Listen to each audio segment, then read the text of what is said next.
États-Unis d'Amérique, la nation la plus puissante militairement et la plus riche du monde, étant de loin le pays ayant la plus grande capacité de projection mondiale de l'histoire.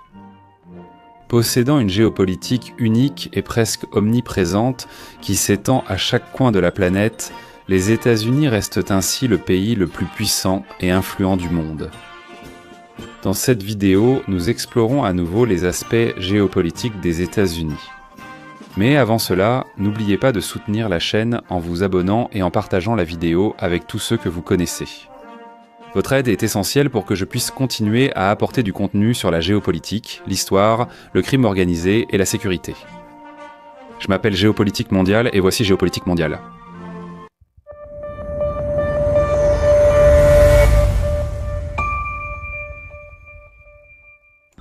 Ce que l'on appelle la partie continentale des États-Unis d'Amérique se trouve en Amérique du Nord, partageant une frontière avec le Canada au nord et le Mexique au sud, avec l'océan Pacifique à l'ouest et l'océan Atlantique à l'est.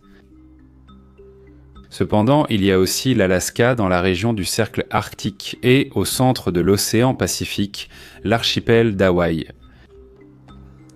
Les États-Unis tirent bientôt leur origine de leur partie orientale, une région délimitée par les montagnes Appalaches qui, isolées sur l'océan ces 13 colonies britanniques et les protégeaient d'un nettoyage des territoires français à l'ouest.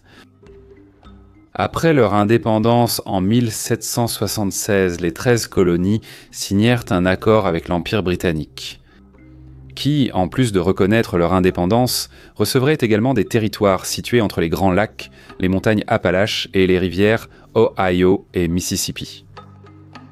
La capacité de vision stratégique et la notion de long terme de l'élite nord-américaine allaient devenir évidentes avec l'arrivée du XIXe siècle, en particulier lorsque les États-Unis allaient en commencer la conquête de l'Ouest.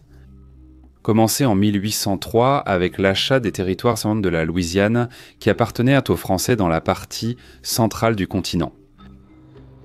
L'acquisition de la Louisiane était un objectif de longue date pour le président Thomas Jefferson, qui voulait surtout contrôler le Mississippi depuis la Nouvelle-Orléans. De plus, à partir de cette région plate, les États-Unis envisageaient déjà la stratégie à long terme d'atteindre l'océan Pacifique. L'achat du territoire de la Louisiane allait constituer le début de la base du noyau géopolitique des États-Unis actuels. Consolidé grâce au bassin du Mississippi, qui connecte le pays verticalement, avec un accès et un contrôle au sud, depuis le golfe du Mexique jusqu'au nord, vers l'Atlantique, en passant par la région des Grands Lacs. Cela donnerait aux États-Unis les moyens pour aspirer à devenir une superpuissance mondiale. En effet, ce système naturel de rivières interconnectées dans la région centrale des États-Unis a permis deux facteurs fondamentaux dans le processus de développement de la région. Premièrement, il s'agit d'un système d'irrigation qui soutient le plus grand territoire continu de terre arable au monde. Deuxièmement, parce que ce sont des rivières navigables. Transport rapide et économique de la production régionale, permettant aux États-Unis d'atteindre l'autosuffisance dans la production alimentaire tout en développant leurs capacités industrielles et financières. En 1819, la Floride coûtant trop cher à l'Espagne pour être maintenue. Les États-Unis acquièrent ce territoire de l'Espagne en échange du règlement de différends frontaliers au Texas. Avec cette acquisition, les États-Unis ont fermé leur littoral sud, protégeant le bassin vital du Mississippi grâce à la péninsule de Floride. Ils pouvaient ainsi stimuler le commerce dans toute la région des Caraïbes et d'Amérique du Sud. Cela, à son tour, allait encourager les États-Unis à mettre en œuvre la fameuse doctrine Monroe en 1823 qui reposait sur trois principes. Ne pas permettre la création de nouvelles colonies européennes dans les Amériques, ne pas permettre l'intervention de pays non américains dans les affaires internes des pays américains et la non-intervention des États-Unis dans les conflits liés aux pays européens, comme les guerres entre pays et leurs colonies. Cette idée promeut une position d'isolement des États-Unis vis-à-vis des affaires européennes, tout en ouvrant la voie à la consolidation des Amériques comme leur zone d'influence. Cette idée est davantage la consolidation d'une pensée géopolitique qu'une doctrine diplomatique ou militaire en pratique. Puisqu'à cette époque, les États-Unis étaient tout simplement trop faibles pour s'opposer à l'Empire britannique ou à l'Empire français.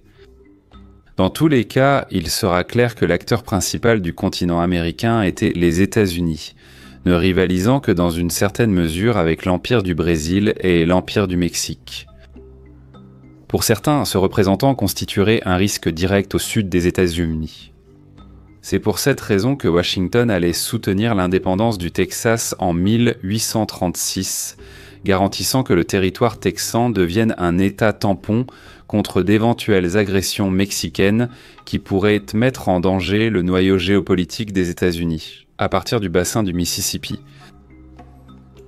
Cette rivalité, cependant, allait évoluer jusqu'en 1845, lorsque le Texas décida de rejoindre les États-Unis, craignant une invasion mexicaine. Cependant, cette annexion provoque des disputes territoriales entre Mexicains et Texans, déclenchant la guerre américano-mexicaine en 1846. Cette guerre est ça le deuxième événement militaire marquant dans la géopolitique des États-Unis. Sans ce En tant que vainqueurs, ils obtiennent, en plus de la reconnaissance du Texas, l'annexion de la Californie. Le Nevada, l'Utah et des parties de l'Arizona, du Colorado, du Nouveau-Mexique et du Wyoming. Ce qui étend considérablement le territoire des États-Unis et finalement leur donne un accès libre à l'océan Pacifique. Cependant, il y avait un grand problème dans cette région nouvellement acquise, c'était la faible population. Mais pour la chance des dirigeants nord-américains. Cela change avec la découverte d'énormes gisements d'or qui poussent les immigrants de l'est du pays à se diriger vers l'ouest. En plus d'attirer des immigrants du monde entier dans la région qui, en très peu de temps, deviendrait la deuxième plus grande concentration de population du pays. Autrement dit, la consolidation de cette configuration géographique a énormément bénéficié aux États-Unis, avec les Grands Lacs au nord et les Appalaches à l'est, qui ont protégé les concentrations de population dans la partie orientale du pays. Offrant à New York, Washington, Philadelphie et Boston une sécurité et une stabilité suffisantes pour se développer, sans avoir à se soucier des menaces militaires de pays étrangers. Tandis que les poches de population de l'Ouest, qui comprennent des villes comme Los Angeles et San Francisco, ont été protégées par plusieurs déserts extrêmement hostiles, ainsi que par la chaîne des montagnes rocheuses. Un facteur qui allait freiner toute ambition mexicaine de ressusciter un jour son empire, et de reprendre ses territoires au nord. En d'autres termes, tout simplement non. Il n'existe tout simplement pas d'acteurs militaires en Amérique du Nord capables de menacer les États-Unis. De plus, même s'il en existait, la géographie protège énormément leur territoire, ce qui leur permet de se concentrer sur la construction interne de leur base industrielle et agricole de manière pratiquement intacte. Celle-ci serait stimulée par un vaste et efficace réseau ferroviaire reliant en même temps des ports stratégiques sur les deux principaux océans du monde. Encore une fois, la chance sourirait aux États-Unis en 1867. Lorsque l'Empire russe, fatigué de maintenir sa colonie coûteuse et peu productive en Alaska, perçoit comme un danger le risque que l'Empire britannique envahisse la région. Pour éviter cela, il décide alors de vendre la région aux États-Unis. À partir de là, il pourrait non seulement former un arc géostratégique dans le nord-est de l'océan Pacifique qui servirait à protéger leur côte ouest, mais aussi à l'avenir cela servirait de pont pour se projeter vers l'extrême nord de la planète. Ainsi, cette nation atteindrait la fin du XIXe siècle. Ayant un accès direct au marché asiatique et à l'ouest des Amériques depuis sa côte ouest, et un accès direct à l'Europe, à l'Afrique, à la mer Méditerranée et à la partie est des Amériques depuis sa côte est. Mais un autre avantage géographique des États-Unis fut le fait de se trouver sur une vaste étendue de ressources minérales, énergétiques et stratégiques à l'intérieur de leur propre territoire continental. Et cet accès interne et direct, sans risque majeur, allait encore garantir au pays l'autosuffisance énergétique qui, ajoutée à des facteurs historiques, économiques et culturels, allait stimuler son développement industriel rapide. sans avoir à se soucier outre mesure de l'importation de pétrole, de gaz ou de charbon, et encore moins à craindre d'éventuels blocus navals par d'autres nations. Curieusement, le pétrole était très abondant et proche de la surface dans certaines régions nord-américaines, notamment aux États-Unis. De grands investissements ou une technologie avancée n'étaient pas nécessaires pour exploiter cette ressource. L'équation d'une nation alimentée par une mer d'énergie, dotée d'immenses ressources minérales et agricoles, sans menace extérieure.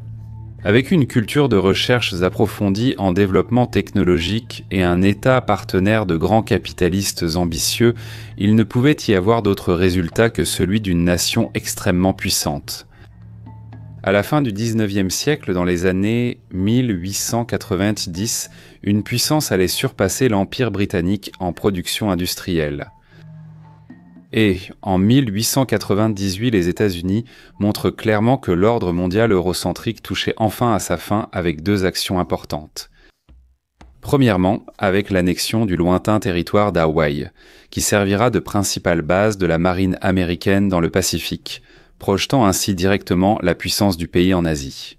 Et avec la guerre hispano-américaine, où, pour la première fois, une nation non européenne a vaincu un empire européen en position défensive, sur ses propres territoires. Ainsi, les États-Unis s'imposent à Cuba, assurant leur sécurité et leur hégémonie sur les Caraïbes. Guam et les Philippines, qui augmentent leur capacité de pression et d'influence sur l'Asie du Sud-Est et de l'Est. Porto Rico, acquis lors de la guerre hispano-américaine, devient un territoire non incorporé des États-Unis.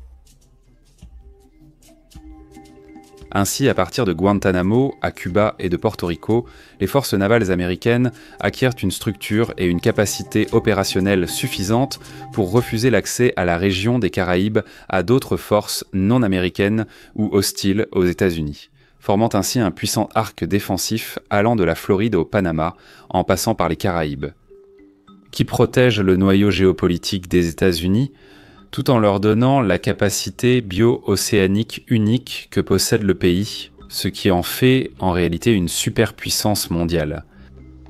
Ce n'est pas un hasard si la question de la révolution cubaine.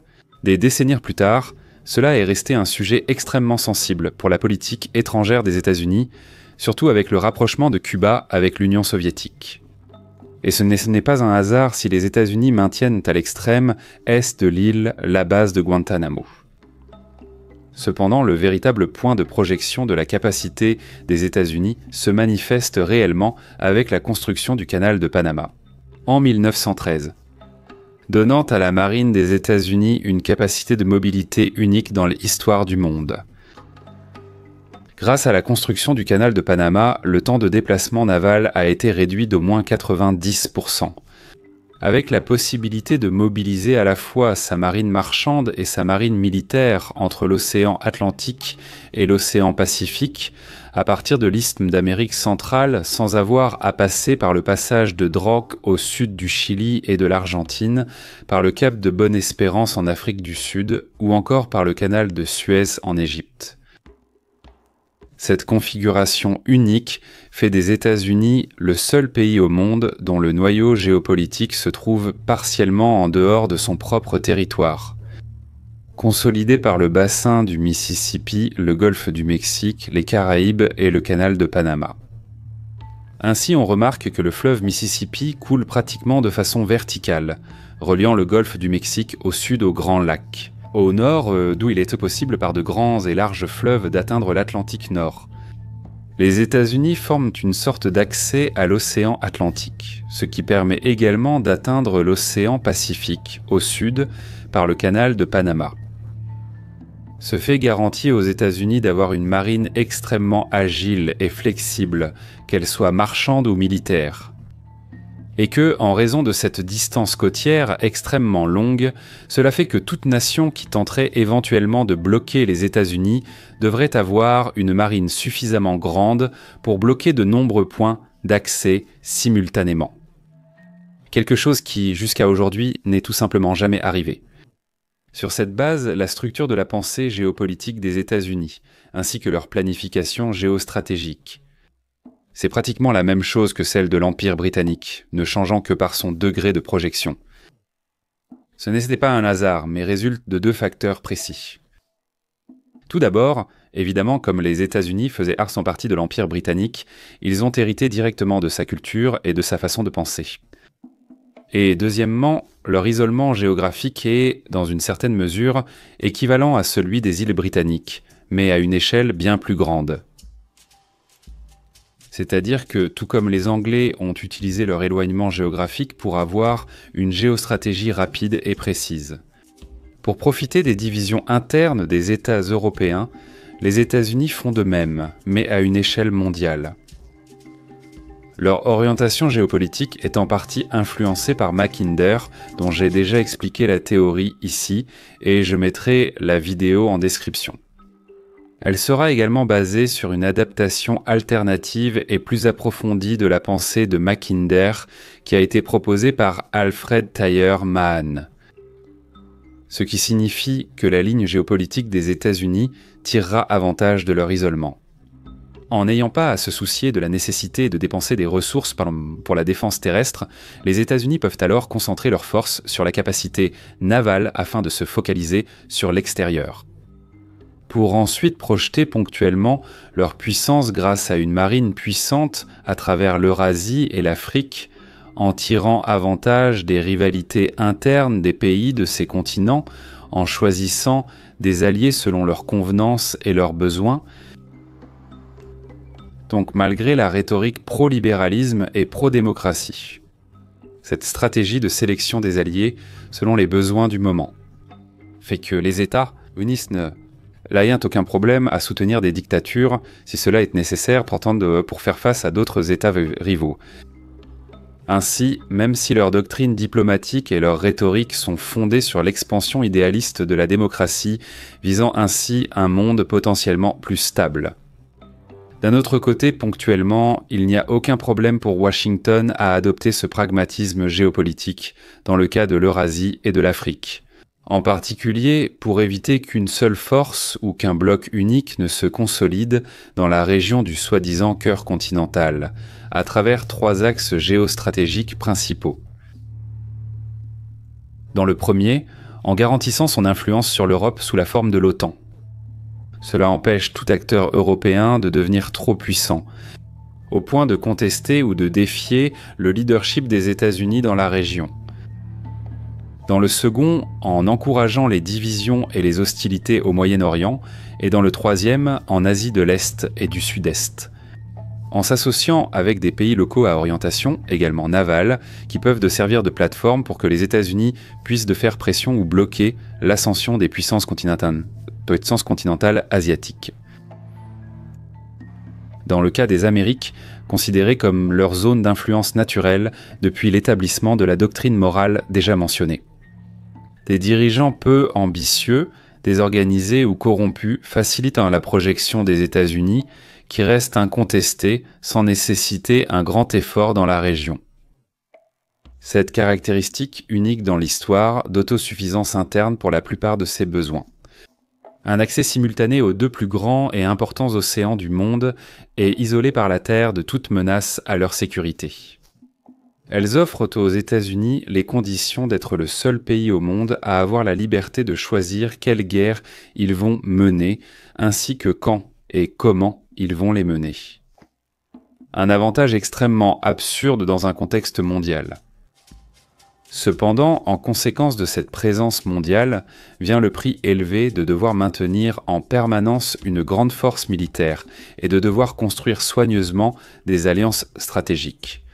En termes très spécifiques. En plus de l'obligation de rester en permanence à la pointe de la technologie. Étant donné que cette présence, du fait de son caractère mondial, finit par être diluée et repose sur la capacité de déployer rapidement des forces mieux équipées et technologiquement plus avancées que ses rivaux.